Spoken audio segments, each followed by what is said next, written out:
ऐसा बहुत ही कम देखने में आता है कि दुश्मन की फौज अपने मद्दे मुकाबिल किसी फौजी की बहादुरी की दाद दे और अपने हरीफ से ये कहे कि फलां फौजी की बहादुरी की कदर की जानी चाहिए। सन 1999 की कारगिल जंग के दौरान ऐसा ही एक वाक़या पेश आया जब टाइगर हिल के महाज पर पाकिस्तानी फौज के कप्तान कर्नल शेर खान ने इतनी बहादुरी के साथ भारतीय फौज का मुकाबला किया कि दुश्मन भी इनकी शुजाअत का एतराफ़ करने पर मजबूर हो गया। भारत की जानिब से इस महाज पर जंग की कमांड करने वाले भारतीय ब्रिगेडियर MS बाजवा ने जंग के बाद एक इंटरव्यू में BBC को बताया कि जब कारगिल की लड़ाई खत्म हुई तो मैं उस पाकिस्तानी अफसर की बहादुरी का कायल हो चुका था। मैं सन 1971 की पाक भारत जंग भी लड़ चुका हूँ। मैंने कभी किसी पाकिस्तानी फौजी अफसर को ऐसे क़यादत करते नहीं देखा। बाकी सारे पाकिस्तानी फौजी कुर्ते पजामों में थे और वह तनहा ट्रैक सूट में था। कारगिल पर शाया होने वाली किताब Kargil untold stories from the war की मुसन्निफ़ा रचना बिश्र रावत का कहना है कि पाकिस्तानियों ने टाइगर हिल पर 5 मुकदमात पर अपनी चौकियाँ कायम कर रखी थीं। पहले 8 सिख रेजिमेंट को इन पर कब्जा करने का काम दिया गया, लेकिन वो ये ना कर पाए। बाद में जिम्मेदारी दूसरी रेजिमेंट को सौंपी गई तो वो किसी तरह इस पोजीशन पर कब्जा करने में कामयाब हो गए, लेकिन कैप्टन कर्नल शेर खान ने एक जवाबी हमला किया। पहली बार नाकाम होने के बाद इन्होंने अपने फौजियों को दोबारा तैयार करके हमला किया। जो लोग ये जंग देख रहे थे उन सब का कहना है कि यह खुदकुश हमला था। वो जानते थे कि यह मिशन कामयाब नहीं होगा क्योंकि इंडियन फौजियों की तादाद इनसे कहीं ज़्यादा थी। भारतीय ब्रिगेडियर बाजवा कहते हैं कि कैप्टन कर्नल शेर खान बहुत बहादुरी से लड़े। आखिर में हमारा एक जवान करपाल सिंह जो कि जख्मी पड़ा हुआ था, उसने अचानक उठकर 10 गज के फासले से एक ब्रश मारा और शेर खान को गिराने में कामयाब रहा। उसके मुताबिक पाकिस्तानी हमले के बाद हमने वहाँ 30 पाकिस्तानियों की लाशों को दफनाया, लेकिन मैंने पोर्टर्स भेजकर कैप्टन कर्नल शेर खान की लाश को नीचे मंगवाया और हमने उसे ब्रिगेड हेडक्वार्टर में रखा। जब कैप्टन शेर खान की लाश वापस की गई तो उनकी जेब में ब्रिगेडियर बाजवा ने कागज़ का एक पुर्जा रख दिया जिस पर लिखा था 12 NLI के कप्तान कर्नल शेर खान इंतहाई बहादुरी और बेजिगरी से लड़े और इन्हें इनका हक दिया जाना चाहिए। कैप्टन कर्नल शेर खान का ताल्लुक पाकिस्तानी फौज की सिंध रेजिमेंट से था और कारगिल की लड़ाई में वह नॉर्दर्न लाइट इन्फेंट्री से मुंसलिक थे।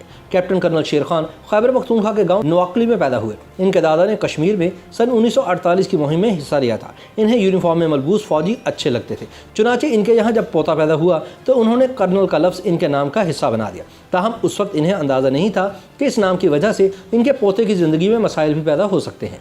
कारगिल पर लिखी गई किताब witness to blunder Kargil story unfolds के मुसन्निफ इशफाक हुसैन बताते हैं कि कर्नल लफ्ज़ शेर खान के नाम का हिस्सा था और वो इसे बहुत फ़ख्र से इस्तेमाल करते थे। कई बार इससे काफ़ी मुश्किलात पैदा हो जाती थी। जब वो फ़ोन उठाकर कहते थे लेफ्टिनेंट कर्नल शेर स्पीकिंग, तो फ़ोन करने वाला समझता था कि वो कमांडिंग अफसर से बात कर रहा है और वो इन्हें सर कहना शुरू कर देता था। तब शेर खान मुस्कुराकर कहते थे कि वो लेफ्टिनेंट शेर हैं। मैं अभी आपकी बात कमांडिंग ऑफिसर से करवाता हूं। कर्नल शेर ने अक्टूबर सन 1992 में पाकिस्तानी फौजी अकेडमी में शमूलियत इख्तियार की थी। जब वो वहां पहुंचे तो इन्होंने दाढ़ी रखी हुई थी। इन्हें दाढ़ी साफ करने को कहा गया तो इन्होंने साफ इनकार कर दिया। इनके आखिरी सेशन में दोबारा पूछा गया कि आपकी कारकर्दगी अच्छी रही है, अगर आप दाढ़ी साफ कर देते हैं तो आपको अच्छी पोस्टिंग मिल सकती है, लेकिन शेर खान ने दोबारा इनकार कर दिया। इसके बावजूद इन्हें बटालियन क्वार्टर मास्टर की पोजीशन दी गई। पाकिस्तानी फौजी अकेडमी में इनके 1 साल जूनियर कैप्टन अली अल हुसैन बताते हैं कि इनकी इंग्लिश बहुत अच्छी थी और ये दूसरे अफसरान के साथ खेला करते थे और अक्सर जीतते थे। जवानों के साथ भी वो आसानी से घुल मिल जाते थे। कैप्टन शेर खान जनवरी सन 1998 में डोमेल सेक्टर में तैनात थे। सर्दियों में जब इंडियन फौजी पीछे चले गए तो वो चाहते थे कि इनके ठिकाने पर कब्जा कर लें। इस सिलसिले में वो आला अफसरान से अभी इजाज़त लेने के बारे में सोच रहे थे कि कैप्टन शेर खान ने इत्तला भेजी कि वो चोटी पर पहुंच चुके हैं। कर्नल इशफाक हुसैन अपनी किताब में लिखते हैं कि कमांडिंग अफसर तजब्जुब में थे कि क्या करें। उसने अपने आला हुकाम तक बात पहुँचाई और इस हिंदुस्तानी चौकी पर कब्जा जारी रखने की इजाज़त मांगी, लेकिन इजाज़त नहीं मिली और कैप्टन शेर खान से वापस आने को कहा गया। वो वापस आ गए, लेकिन आते आते हिंदुस्तानी पोस्ट की बहुत सी अलामती चीज़ें, मसलन इंडियन फौजियों की वर्दियाँ, दस्ती बम, वाइकर गन के मैगजीन, गोलियाँ और कुछ स्लीपिंग बैग भी उठा लाए। 4 जुलाई सन 1999 को कैप्टन शेर खान को टाइगर हिल पर जाने के लिए कहा गया। वहाँ पाकिस्तानी फौजियों ने 3 दिफाई लाइनें बना रखी थी जिन्हें कोड नंबर 129A, B और C दिया गया था। इंडियन फौजी 129A और B दिफाई लाइन को काटने में कामयाब हो गए। कैप्टन शेर शाम को 6 बजे वहां पहुंचे और हालात का जायजा लेने के बाद दूसरी सुबह इन्होंने इंडियन फौजियों पर हमला करने का मंसूबा बनाया। रात को इन्होंने सारे सिपाहियों को जमा किया और शहादत पर एक तकरीर की। सुबह 5 बजे इन्होंने नमाज अदा की और कैप्टन उमर के साथ हमले पर निकल गए। वो मेजर हाशिम के साथ 129 B पर ही थे कि इंडियन फौजियों ने जवाबी हमला कर दिया। खतरनाक सूरत हाल से बचने के लिए मेजर हाशिम ने अपने तोपखाने से अपनी पोजीशन पर ही गोलाबारी की बात की। जंग में जब दुश्मन फौजी बहुत करीब आ जाते हैं तो फौजी इनसे बचने के लिए इस किस्म का मुतालबा करते हैं। कर्नल इशफाक हुसैन आगे लिखते हैं कि हमारी अपनी तोपों के गोले हमारे चारों तरफ गिर रहे थे। पाकिस्तानी और इंडियन जवानों की 10-10 लड़ाई हो रही थी। तभी एक इंडियन जवान का ब्रश कैप्टन कर्नल शेर खान को लगा और वह नीचे गिर गए। बाकी पाकिस्तानी फौजियों को तो इंडियन आर्मी ने वहीं दफन कर दिया, लेकिन कैप्टन शेर खान के जस्ते खाकी को पहले श्रीनगर और फिर दिल्ली ले जाया गया। कैप्टन शेर खान को पाकिस्तानी फौज के सबसे बड़े एजाज निशान हैदर से नवाजा गया।